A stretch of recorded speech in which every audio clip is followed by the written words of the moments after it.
warahmatullahi wabarakatuh. Bismillah wassalatu wassalamu ala Rasulillah Muhammad bin Abdullah wa ala alihi wa sahbihi wa man wala. Wa ba'd.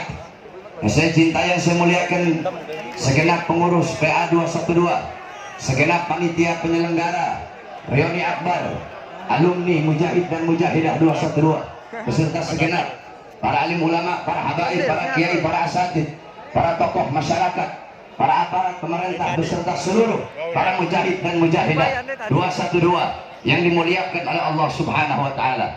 Saudara-saudara sekalian yang dimuliakan oleh Allah Subhanahu wa taala, yang dimana 2 tahun yang lalu 7 juta umat Islam dari berbagai wilayah Indonesia memutihkan kota Jakarta.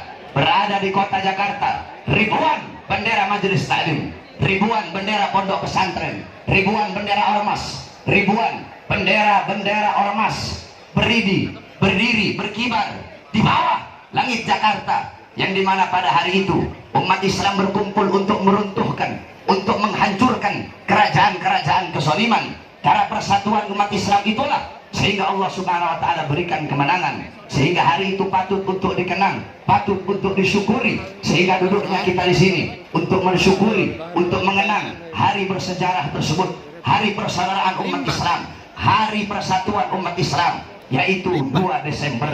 Maka kita duduk pada siang hari yang mulia ini dari berbagai wilayah-wilayah umat Islam dari berbagai wilayah Indonesia. Kita duduk di sini, satu tujuan, satu hati, satu langkah.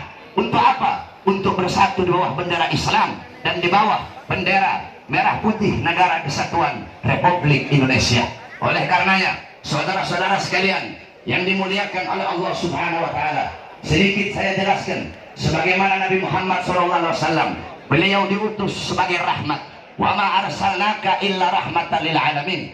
Tidak aku utus engkau wahai Muhammad kecuali engkau adalah rahmat bagi seluruh alam semesta. Tetapi banyak ulama sekarang, Ustadz Kiai Habib sekarang menyalahartikan rahmatan lil alamin. Rahmatan lil alamin mereka artikan diam terhadap kezaliman, bukan terhadap kemungkaran. Mereka artikan menahan diri daripada penjajahan. Saudara-saudara, rahmatan lil alamin tidak bisa diartikan diam terhadap kezaliman, tidak bisa diartikan diam terhadap penjajahan, tidak bisa diartikan diam bukan terhadap mungkarat, dhalalat, sayyi'at, mukhalafat. Kalau rahmatan lil alamin diartikan diam terhadap kezaliman, diam terhadap kemungkaran, tidak akan ada ayat innallaha ashtara minal mu'minina anfusahum wa amwalahum bi anna lahumul jannah ila akhir ayat. Tidak akan ada ayat wa qatilu fi sabilillahi alladziina yuqatilunakum. Tidak akan ada hadis man ra'a minkum munkaran fayughayyiru bi yadihi. Tidak akan ada hadis man ittala'a fi baiti qaumin bighairi idznihim faqad halalahum an yufaqa aidahu. Jikalau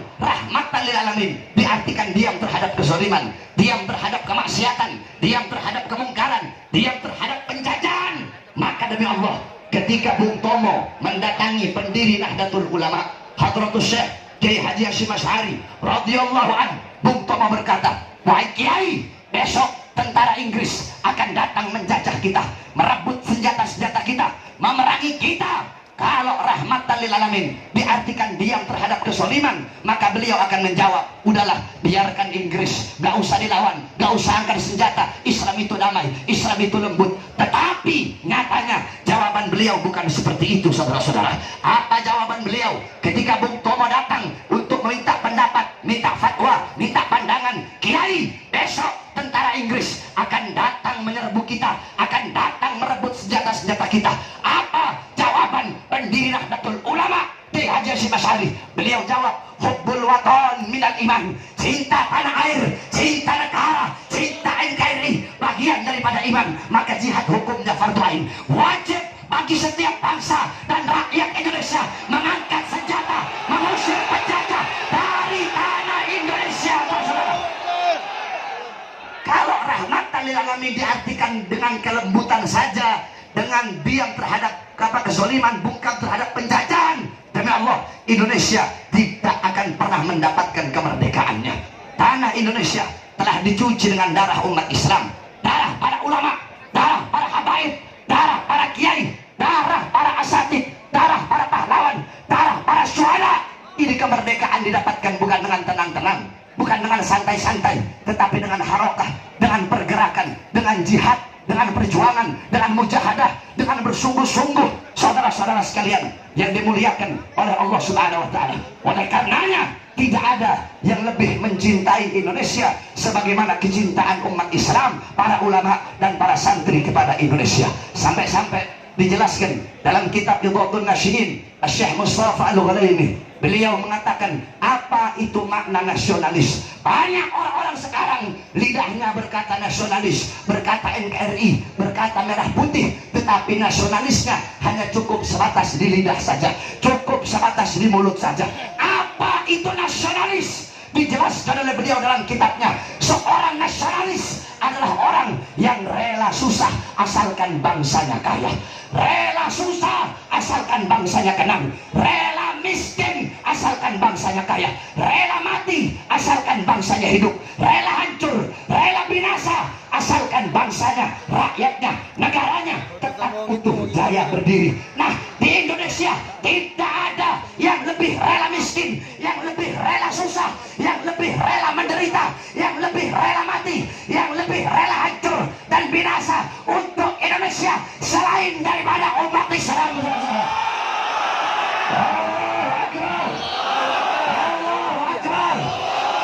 Oleh karenanya kesetiaan umat Islam kepada NKRI tidak bisa dipungkiri. Betul? Betul? Oleh karenanya semua jamaah umat Islam, alumni 212 yang hadir, semuanya mari sama-sama kita berkomitmen dan ikuti kata-kata saya. Bismillahirrahmanirrahim. Bismillahirrahmanirrahim. Kami umat Islam Indonesia, kami ormas-ormas Islam Indonesia, kami para pemuda-pemudi Islam Indonesia, kami para santri-santri Indonesia bersumpah, berjanji demi Allah, demi Allah, yang dimana nyawa kami, jiwa kami berada di dalam genggamannya. Kami bersumpah, kami tidak akan pernah mengkhianati Indonesia, mengkhianati Pancasila, mengkhianati UUD 945, mengkhianati merah putih. Dan kami umat Islam bersumpah demi Allah, selama tanah Indonesia tidak pernah kosong dari para pengkhianat bangsa, selama tanah Indonesia tidak pernah kosong dari para pemimpin yang zalim, yang menyengsarakan rakyat, yang menyusahkan rakyat, yang mendustai rakyat, yang mengkhianati rakyat, yang menipu rakyat. Selama tanah Indonesia tidak pernah kosong dari para koruptor, selama tanah Indonesia tidak pernah kosong dari para pengkhianat bangsa yang menyerahkan tanah Indonesia, kekayaan alam Indonesia kepada negara-negara asing, maka selama itu juga tanah Indonesia tidak akan pernah kosong dari kami umat Islam yang rela hancur, rela binasa, rela mati untuk negara kesatuan Republik Indonesia. Allahu Akbar, Allahu Akbar, Allahu Akbar. Siap hancur demi Indonesia, siap binasa demi Indonesia, siap berdarah demi Indonesia, siap mati demi merah putih. Allahu Akbar, Allahu Akbar, Allahu Akbar. Terakhir sebelum saya tutup, 2 menit. Saudara-saudara, beberapa hari yang lalu pendukung Jokowi melaporkan saya ke Mabes Polri dan Polda Metro Jaya. Saudara-saudara sekalian, mereka melaporkan saya dan berkata bahwasanya Habib Bahar telah menghina Jokowi dengan sebutan Presiden Banci. Habib Bahar berkata Jokowi adalah pengkhianat bangsa. Habib Bahar berkata dalam ceramahnya, isi ceramah yang dilaporkan, yang ketika saya mengatakan Jokowi memberikan janji palsu kepada rakyat, memakmurkan rakyat sebelum jadi berjanji memakmurkan rakyat, mensejahterakan rakyat, tetapi setelah jadi yang makmur bukan rakyat, yang makmur, yang sejahtera bukan rakyat, yang makmur orang-orang asing, yang makmur perusahaan-perusahaan asing, yang makmur orang-orang barat. Kita pribumi Indonesia menjadi budak di negara kita sendiri. Maka sedikit saya jawab, mungkin banyak pertanyaan, kenapa kok Habib Bahar ceramahnya seperti itu? Pertama, kenapa saya katakan Jokowi Presiden Banci? Makanya kalau mau nonton isi ceramah itu jangan dipotong-potong. Kamu nonton dari awal bagaimana isi ceramah saya.